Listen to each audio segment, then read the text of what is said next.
Alors maintenant, on va déterminer le schéma équivalent ramené au secondaire. Alors, ces approximations de cap, on a négligé le courant I10 devant le courant I1, d'accord? Alors, donc, on peut faire passer l'impédance, alors cette impédance R1 plus JL1 oméga du primaire vers le secondaire. Donc, on a déjà vu que lorsqu'on veut ramener un schéma ou bien les éléments, des éléments du primaire au secondaire, on doit multiplier chaque élément fois m au carré, c'est-à-dire m au carré fois r, je vais la placer ici, et m au carré fois jl oméga, je vais la placer ici. Alors, c'est-à-dire que je vais avoir une résistance R2 en série avec une résistance M au carré R1 en série avec une inductance ou bien une bobine JL2 oméga en série avec une bobine JL2 oméga fois M au carré.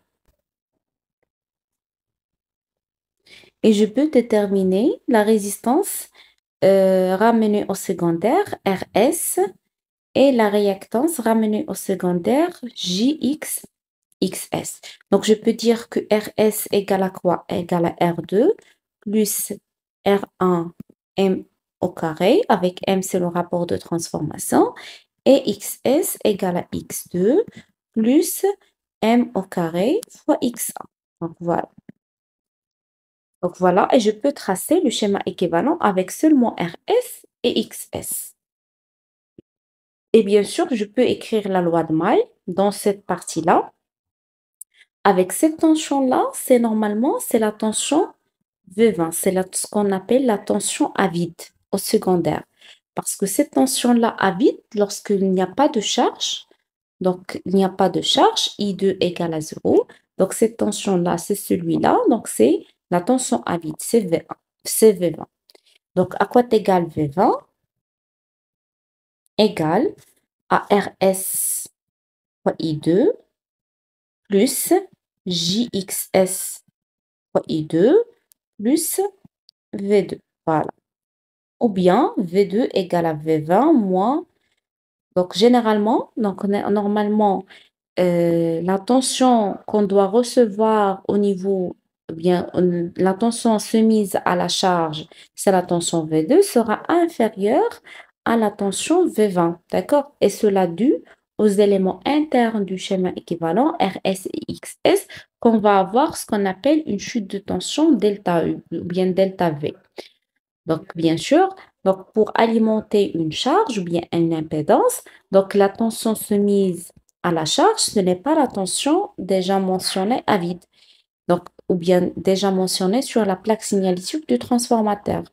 Alors, pourquoi? Parce qu'on aura une chute de tension causée par les éléments internes du schéma équivalent. Alors, on va passer maintenant au bilan énergétique. On a déjà déterminé le bilan énergétique lorsqu'il s'agit d'un transformateur idéal. On a déjà vu que dans un transformateur idéal, le rendement est égal à 1, c'est-à-dire la puissance active consommée par le primaire, il est totalement transmise au secondaire, c'est-à-dire que les pertes sont nulles. D'accord? Alors maintenant, la puissance utile de transformateur, normalement, la puissance utile de transformateur, c'est celui bien sûr, CP2 qui est disponible au secondaire et qui va être absorbé par la charge, d'accord? Et la puissance P1 ou bien la puissance active P1, c'est la puissance absorbée par le primaire ou bien c'est la puissance, bien sûr, reçue par le primaire. Aussi prendre en considération les pertes Joule dans les enroulements primaires et secondaires et les pertes fer, ce sont les pertes par hystérésis et les pertes par courant de Foucault. Alors, généralement, ou bien dans un transformateur réel, P1, et ce n'est pas égal à P2, d'accord? Mais parce qu'il représente, par le transformateur réel, il représente des pertes, que ce soit des pertes par effet Joule ou bien des pertes ferromagnétiques. Alors maintenant, qu'est-ce qu'on va élaborer? On va élaborer le rendement ou bien le bilan énergétique d'un transformateur réel. Que le transformateur, il est divisé en trois parties. Alors, partie primaire, bien, donc,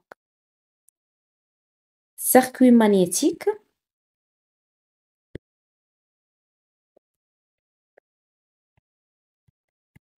et la partie secondaire.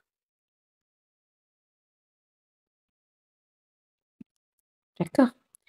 Alors, on alimente le transformateur par une tension alternative, donc V1 de T. D'accord? Alors, si on alimente le transformateur par une tension alternative V1 de T, donc il va délivrer un courant I1 de T, donc on va avoir une puissance P1. D'accord? Donc voilà. Au niveau du primaire, donc G, donc le primaire reçoit une puissance active P1 qui est égale à quoi? C'est normalement qui est égale à la tension V1 fois le courant I1, bien sûr, fois le cosinus phi1. Alors, avec phi1, c'est le facteur, ou bien c'est le déphasage entre la tension V1 et le courant I1. D'accord? Alors, au niveau primaire, qu'est-ce que j'ai? J'ai ce qu'on appelle les résistances internes, la résistance interne de l'enroulement primaire. Donc, on va avoir une puissance, ou bien les paires joules au niveau primaire. Donc, les paires joules 1, qui est égal à quoi? Égal à R1 fois le courant I1 au carré. Donc, voilà les paires joules dissipées au primaire. Voilà. Donc, on va avoir, dans ce cas-là, je vais, donc, dans le cas, dans la partie circuit magnétique, qu'est-ce qu'on va avoir? On va avoir ce qu'on appelle les pertes fer. Parce que les pertes fer sont dues, bien sûr, aux pertes par hystérésis causées par le circuit magnétique et les pertes par courant de Folcox causées par le circuit magnétique. Donc, voilà les pertes fer. Et qu'est-ce qu'on va avoir au niveau secondaire? Donc, on va avoir des pertes sous forme des pertes joules qui est égal à R2 fois le courant I2 au carré. Bien sûr, et cette puissance pour avoir à la fin une puissance qui est utile, qui est égale à P2, d'accord? Ou bien c'est la puissance absorbée par la charge, ou bien c'est la puissance utile fournie par le transformateur, qui est égale à V2 fois I2 fois cosinus phi2. Avec phi2, c'est le déphasage entre la tension et le courant. Donc voilà le bilan énergétique lorsqu'il s'agit d'un transformateur réel. Donc, qu'est-ce qu'on va avoir? On va avoir, alors, avant est égal P2, c'est normalement la puissance P2, il est égal à P1 moins la somme des pertes. La somme des pertes ici, ce sont les pertes joules au niveau primaire, moins les pertes fer, moins les pertes joules au niveau secondaire. Voilà. Ou bien, je peux écrire que P1 à quoi est égal? P1, la puissance absorbée par le primaire, donc c'est égal à P2 plus la somme des pertes, c'est-à-dire les pertes joules au niveau primaire, plus les pertes fer, plus les pertes joules au niveau secondaire. Alors maintenant, je peux aussi tracer le bilan énergétique lorsqu'il s'agit d'un schéma ramené au secondaire. Alors un schéma ramené au secondaire, c'est-à-dire que j'ai, alors, primaire, donc circuit magnétique,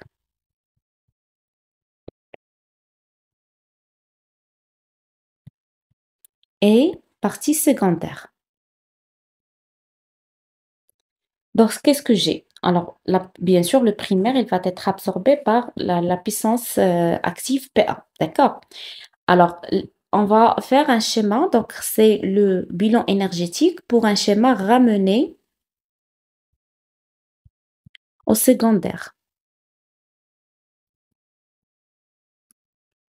Donc, j'ai P1. Donc, ici, j'aurai dans le circuit magnétique, j'aurai ce qu'on appelle les pertes fer.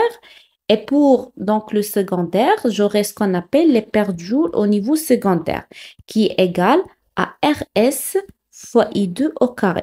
Avec RS, c'est la résistance totale, bien sûr, ramenée au secondaire, qui est égale à R1 M au carré plus R2, c'est-à-dire en fonction de la résistance interne primaire et plus la résistance interne au niveau secondaire, pour avoir une puissance P2.